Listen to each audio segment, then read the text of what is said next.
I know you've interviewed Jessica Rhodes from Interview Connections as well. So, she's part of that story. It's funny.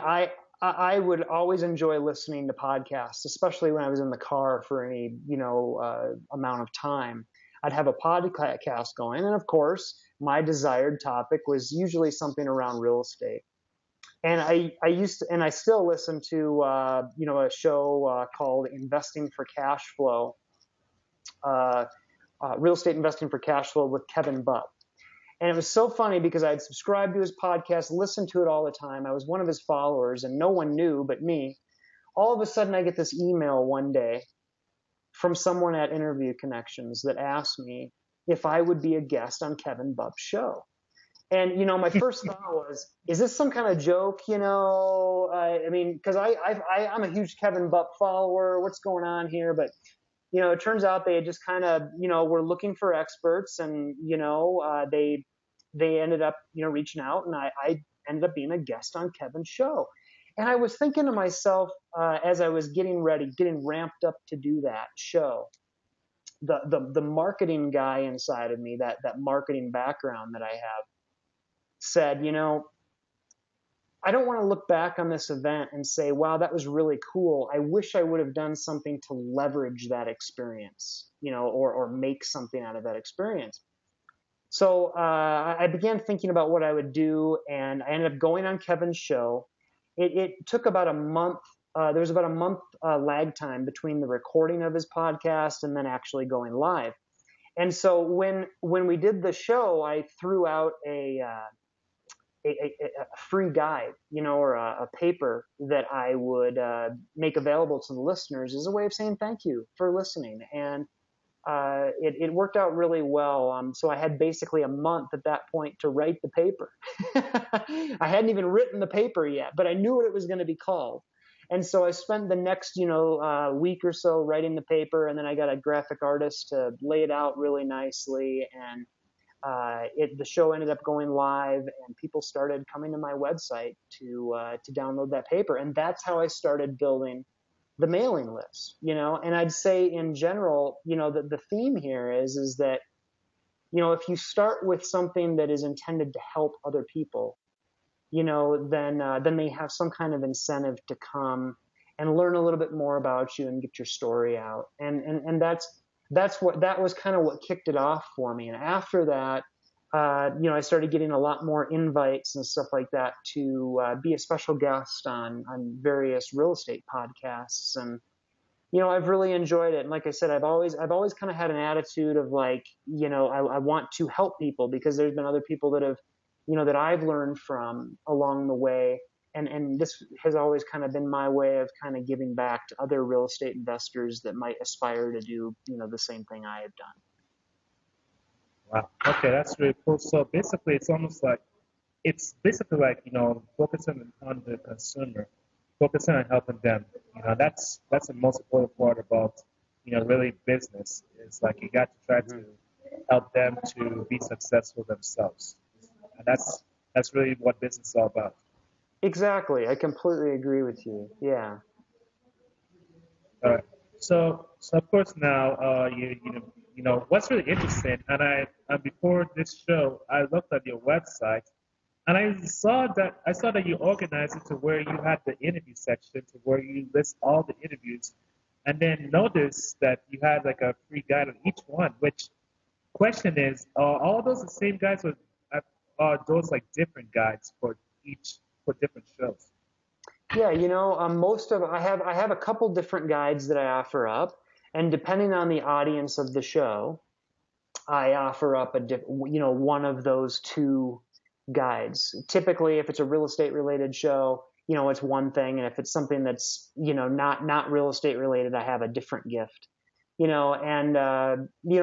There's I've definitely got some ideas for the next gift or two, that I can offer. But what's nice about it is that every show, I mean, there is some overlap, but every show has, typically a different audience that it reaches. Like, for example, there's real estate shows that target, retirees, people that have retired, but they're interested in real estate.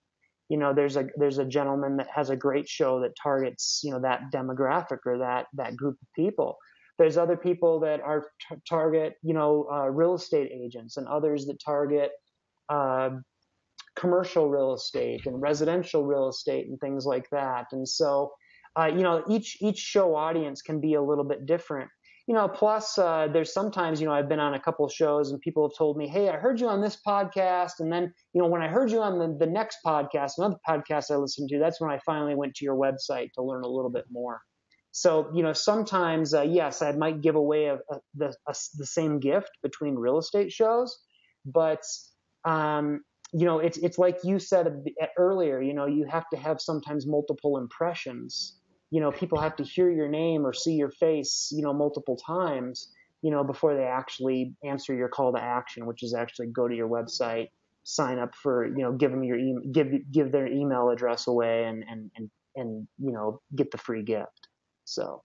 Yeah, definitely agree. So basically, at the same time, it's like the way how you organize. It's kind of like a lesson that can apply for, let's say, for an entrepreneur or even a college student who's basically looking for their first work experience. To basically try, like, say, they could host their own show, or interview the CEO of a company, like, say, in front of the audience to get to stand up from the competition, per se. Yeah, absolutely. Absolutely. I agree.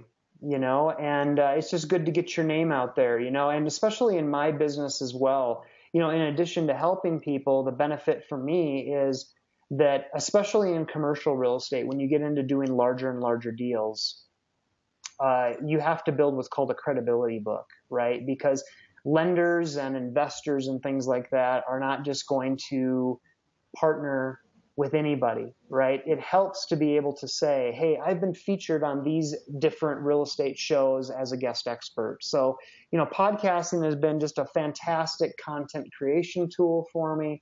At the same time, it's helped me demonstrate that credibility and that I know what I'm talking about when it comes to real estate. All right. So now I got to ask this question of what are the challenges of running your business? One thing about real estate, as much as I love it, we have we have a phrase. There's always something. You occasionally have trouble tenants. You'll even have maintenance issues sometimes that can take you by surprise. It's why I always say never go into a real estate deal undercapitalized.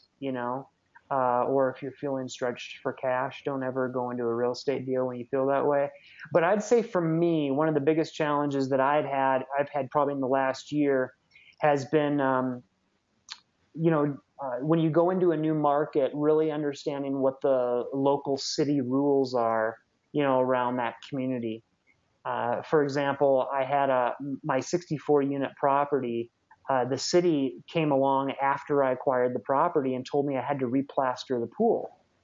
Well, I had the pool inspected, during the due diligence process, and there was nothing wrong with the pool. The pool was fine, but the city came in and decided that I needed to replaster it, and they can force you to do that, And so that should have been about a $6,000 event.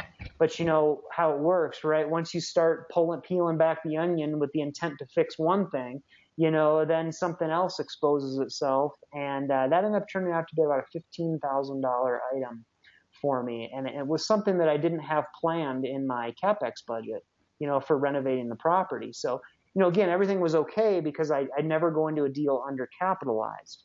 But that was a challenge for me. And I wouldn't say that it was the pool itself. I would say that it was more just, understanding some of the things that the city was going to look at, after I acquired the property, and not just, worrying about, it from an inspector's point of view or a due diligence point of view. Okay. And I'm going to ask this question. There's flip side of this, the rewards of run a business, just a bit. But I gotta ask this question because it just came to mind. Do you think this is the reason, like what you said with your challenges, do you think this is the reason why most people are not entrepreneurs because they are afraid that they might end up failing and then, and they just want to stay in the safe work route? Yeah, I would definitely agree with that. I see how fear can be a crippling thing.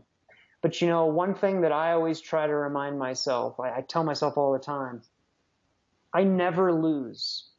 I either win or I learn, right? And if you change your mindset and think about failure that way, that you never lose, you either win or you learn, then it gives you a whole different mindset,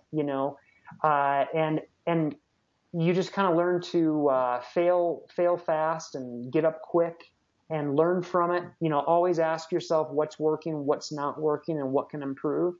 Because no matter how good you are at something, especially real estate, I can attest that there's always going to be something.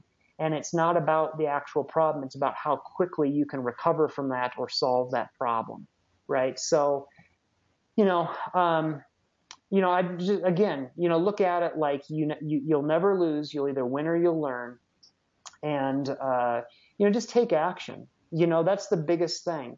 And taking action doesn't always have to cost you money either. You know, one thing I tell people that want to get into real estate or be a real estate investor is one thing you can do right now that costs you virtually nothing is just go out and start analyzing deals. Go out on the internet, look at properties, run the numbers on them. As you're running the numbers, it's going to spark certain questions in your mind, like how much would this property rent for? How much would it cost to, replace the garage door or, paint that unit or, things like that. It's going to spark you to go out and talk to contractors, to talk to property managers, to insurance agents, to lenders. And, probably when you first start, most of the deals that you look at are not going to pencil. They're not going to make sense financially. But you know what? When the right one does come along, you're going to know what it looks like because you've taken the steps. You've built some momentum. And that's what I just encourage people to do is take action and just realize that action doesn't always have to cost money. You can start, you can crawl, then you can walk, then you can run.